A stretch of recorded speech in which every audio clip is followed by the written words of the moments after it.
Kung hindi ka manganak dyan. Pagka na ano, di ko pa kasi napuntahan yung waterfalls eh. Eh. Pag napuntahan ko, dito na lang tayo mag-swimming. Saan? Meron ba dyan? Oo, marami dito, mga swimming ano. Wala naman tayo swimming. Ito, sayang iniinom kong pampaputi ah. Gluta. Pero ko yung titlo ka rin.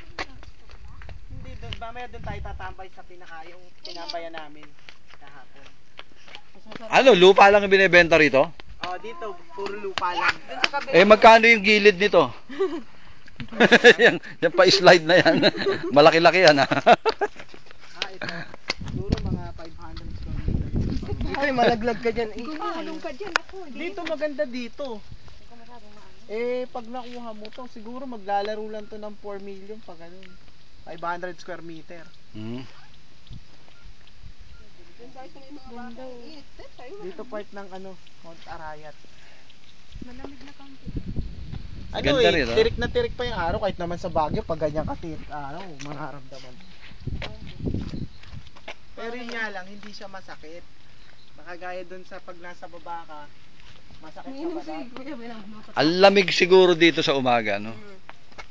Eh, nung nakaraan yung umakit kami dito, zero visibility dahil sa pag. Ano pangalan nun? Daddy! Lalaki? Si Rina. Rina, baka malaglag ka. Nakatapa ka na over the bakod.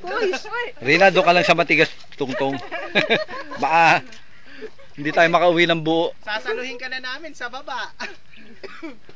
Ayan, Kuya Boy. Eto, nakikita mo yung ginagawang kalsada na yan? Ayan ang C6. Lulusot na yan ng Laguna. Yan ang C6 na. Ano kayo ni Ikay ng picture? Sa government yan. Daddy ako na to. Hindi ko makita. Huwag na kayong gaanong umusog dyan ha. Bili na, kailan mga anak? Sa 28. Malapit na pala ah. Buti na. I said. Naku, sabi mo, madaliin mo lang yung commission mo. Namadali ko na paglalakad ko ng papel. Okay na ba si Jessie? Wala nang ano? Ano, kagigising na kaya may sumpong. Lagi naman may sumpong. Ayan.